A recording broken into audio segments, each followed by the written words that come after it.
Tady se ten život nezastaví. Dobrý den. Dobrý den. Takže potřebovali bychom do hotelu Pup. Ano. Já vás zdravím, jestli pak víte, kam jste vlezli, kucí? Ano. Víte? Víme. Tak já vás vítám tady u mě v taxiku. Pravidla jsou jednoduchý, já mám připravený peníze, vy vědomosti. Když 3krát špatně odpovíte, tak vás prostě. Je to jasný? No a když si nebudete vědět rady, tak zvednete telefon 1krát a můžete si zavolat někoho o pomoc. Druhá možnost je, že stáhnete okýnko a zeptáte se někoho na ulici. Já peníze mám, vy se připoutejte. Sláva, nazdar výletu a můžeme vyrážet.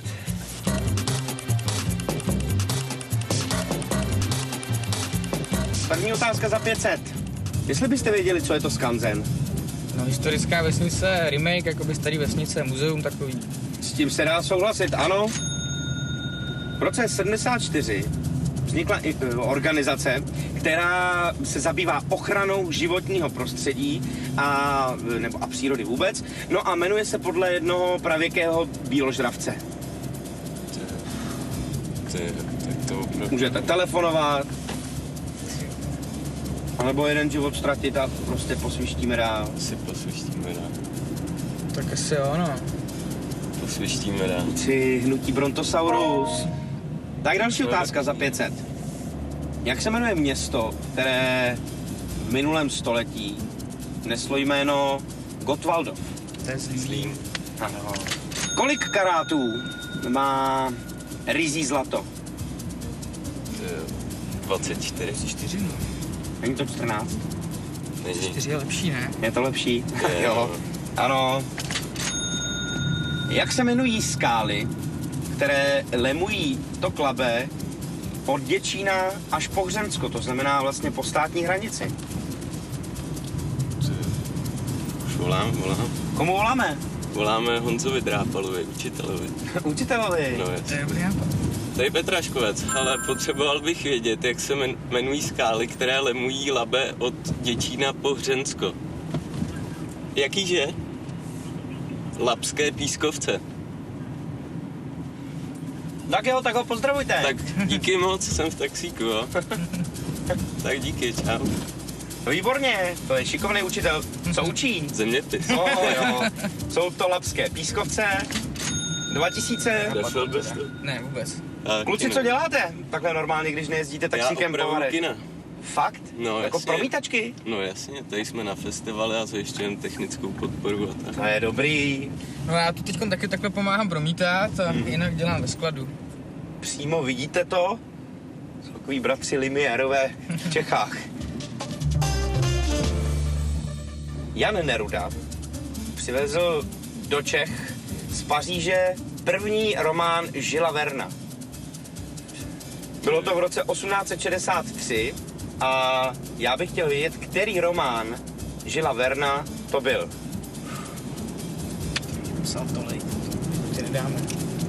To se nedáme dohromady, co? Taky ne. Asi ne. Petráškovec. To nevím, co je. Tak, ale budu chtít vědět odpověď. No, já se obávám, že to nedáme, no. Ztrácíte druhý život, je to tak? Druhý život, no. Bylo to 5 neděl v Já balónu. musím končit. To ani neznám. Já tě zavolám. Je to tak? Mám velký díry. Tady v tom Cože to bylo? 5 neděl v balónu. A Aha. máte jeden poslední život.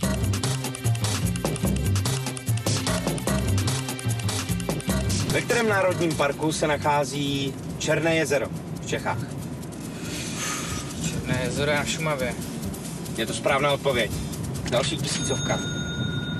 Věděli byste, z jakého rodu pocházel Rudolf II? Jasně, Rudolf druhý byl. To je Habsburg. Ne, počkej, nebo jo? No byl, no. Habsburkové. Habsburkové? Ano. Tak je to správně. Ano, byl to Habsburg. Chtěl bych vědět, kdo složil známou operetu Polská krev. Máte ještě jednu nápovědu? Máme na... Chcete? Tady asi zastavíme. No. Tady ty 3? Tady ty 3, no. Dobrý den, můžeme se zeptat? Potřebovali bychom vědět, kdo složil známou operetu Polská krev. My vám vůbec nic neřekneme, ani vám neporadíme, jeďte domů, kudy chcete. Jakou operatu? Polská krev. Polská krev. Co si děláte, Nevíte? Nevíte? No tak to jako polská krev, nebyl to... Neradíme. Počkej, kurně, jsem to měl na jazyku. Teda sedíš dělat. Tady jsme se odpověď nedozvěděli. Kucí, měli jste docela... Je to pech. No jo. A vypadali slušně. Vypadali slušně, ale to byla jejich odvrácená alkoholická tvář.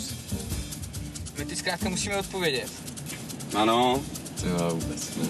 Já přemýšlím Dvořák, no, bych řekl. Kluci, mám pro vás takovou špatnou zprávu. Vy jste sice tam, kde jste chtěli být, to znamená, že jsme právě před Grand Hotelem Pup, ale to je tak všechno, co vám dám, protože to je špatná odpověď. Byl to Oskar Nedbal. Poslední otázka. Mrzí mě to, ale je to tak. Kluci, já mám tady na památku každému přívěšek, jak budete opravovat promítačku, tak tady můžete mít jeden každý takovouhle makršňůru. Mějte se hezky. Tak jo, díky. Díky moc, ahoj. Díky. Čau. Parádička. Mějte se. No škoda, to vám řeknu. Kluci to měli tak hezky rozjetý, navíc skoro promítači, takže stylové u Karlovarského filmového festivalu, ale dostali jenom šňůrku. Ale to, že dostali šňůrku, ještě neznamená, že by se měli oběsit, jo. Už to víte? Oskar Nedbal. Teď jsem vám to chtěl říct. Mějte se hezky.